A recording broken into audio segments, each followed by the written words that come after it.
Hello, welcome to our Tuesday Facebook Live video.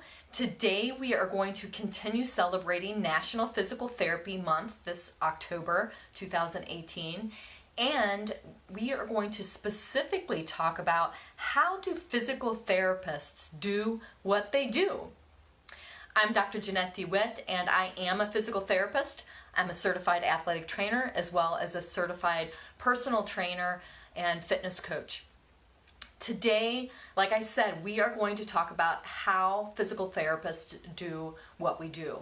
And when I say that, how do we do what we do? What do we utilize to help people move better and feel better? That's basically what I'm going to chat about today. There's a lot of different options that I have as a physical therapist. For example, I can actually use modalities. What is a modality? Well, it's a tool or it's a machine that I might use to help people get rid of inflammation, improve their range of motion, get rid of their pain. For example, ice and heat are considered modalities. If somebody has an initial injury, I'm going to apply ice to help with swelling, to help decrease pain, to help decrease muscle spasm, and help basically prevent tissues surrounding the actual injured area from also becoming injured. For heat, if somebody has dull, achy soreness, if their injury has been going on for a while and there's not inflammation or swelling present, then I may apply heat to relax the muscles in the area, to help increase circulation to the area, to help bring healing, and also just ease any muscle tension that might be in the area. Other modalities that I can use are electrical stimulation. Now, a lot of people have heard of electrical stimulation called TENS. TENS is transcutaneous electrical stimulation. TENS is an option that a lot of people use to help with pain. But TENS is not the only option of electrical stimulation. There are multiple different forms of electrical stimulation which can decrease pain, decrease inflammation, and make treatment just more tolerable, especially if someone is after an injury or has chronic pain. And it's a great way to utilize or decrease pain without utilizing medication. Another modality is ultrasound. And ultrasound can be used to heat an area, but it can also be used for non-heating or non-thermal properties. So an example of that would be if somebody has a tendonitis issue, I might use non-thermal ultrasound to help restore some healing to the area. If somebody has a muscle spasm, I might choose to use thermal ultrasound or deep heat to help relax that area by increasing blood flow to the area. So these are some modalities that I can use in the office: ice, heat, ultrasound, and electrical stimulation. But those aren't the only things that I can do. They're not the only tools in my toolbox. I can also use hands-on therapy. Hands-on therapy, manual therapy, where I take my hands and I use them to help relieve muscle tension. I can help ease muscle soreness.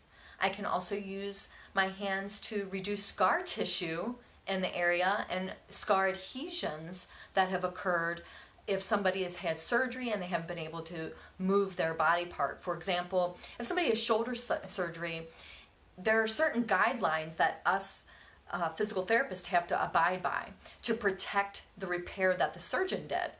So as the person is restricted in using or going through a range of motion because that would hurt the repair that they had, I can use my hands to help to move their shoulder blade so their shoulder blade doesn't get stiff, but I can also use my hands to reduce any neck soreness that might be occurring from the sling, and I can reduce their muscle tension from the weight of their arm. So that would be an example that I might use manual therapy after a surgery.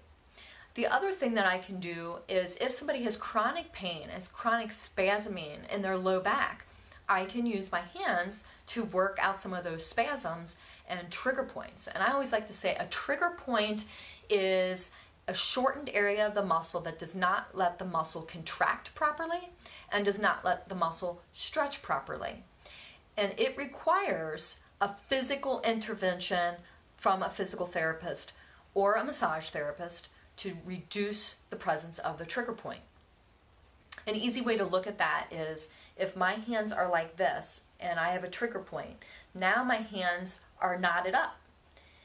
The manual therapy is going to push down and apply pressure to kind of melt that trigger point away. And now you have a normal length of a tissue again. I specifically can do mobilizations of joints, which what that is if a capsule of a joint is kind of stuck, or if the joint itself is not moving properly, then I can take my hands to that joint and actually move it and create movement. This type of mobilization has 5 different levels to it. So it can be very gentle, or it can be kind of a quick thrust type movement that can cause a pop in that movement when I'm moving that segment or that bony joint. This is different than a chiropractor. A chiropractor does an adjustment, it's a quick movement, but a quick velocity or a high velocity quick mobilization is considered a grade 5, and you may or may not get popping with it. The popping does not mean that it's effective, and if there's no popping, it doesn't mean that the mobilization was not effective. So just the popping sound is what we call just air in the joint being released and a movement in that joint that's being created. A small amount of mobilization is just usually within the first 25% of that joint's mobility.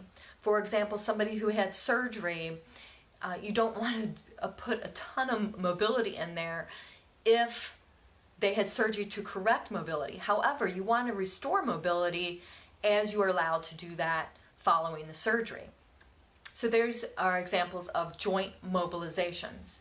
Now, I'm also certified in precision neuromuscular therapy, and precision neuromuscular therapy is a very specific type of medical massage.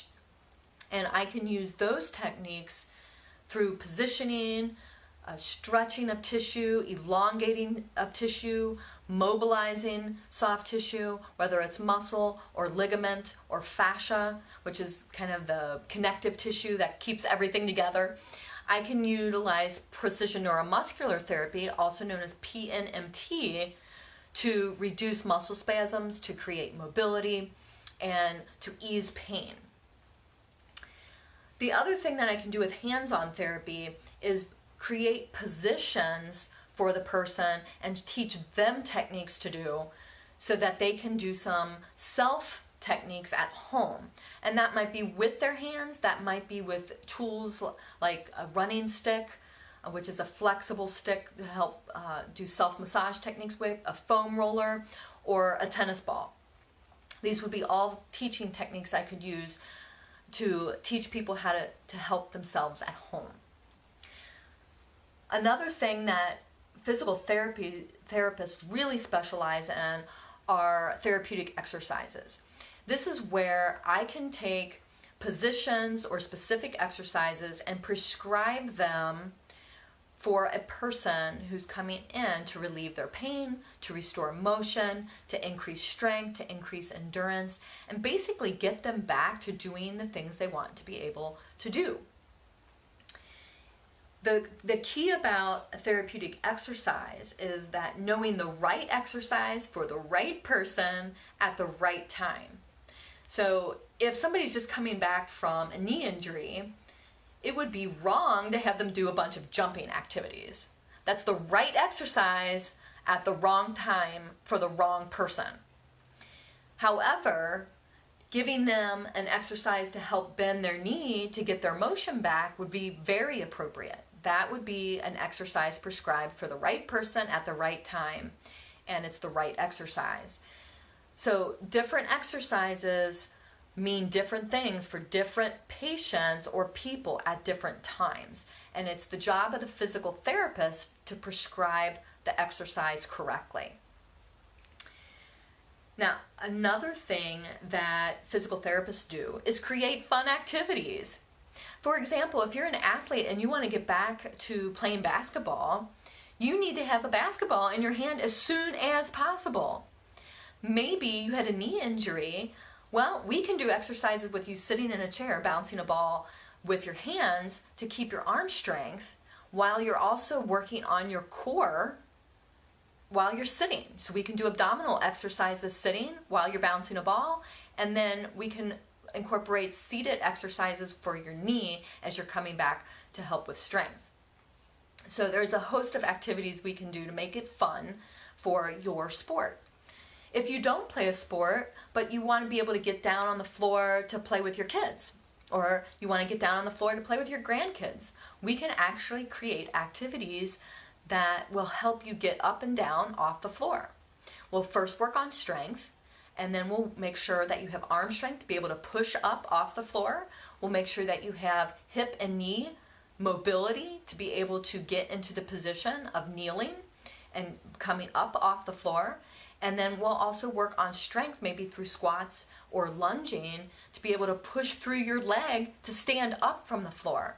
So there's all these little exercises that we can do so that you can accomplish the task of getting up and down off the floor and playing with your kids. With, let's say you're a caregiver and you have an elderly parent who needs care and they need help. They need your help to get in and out of bed.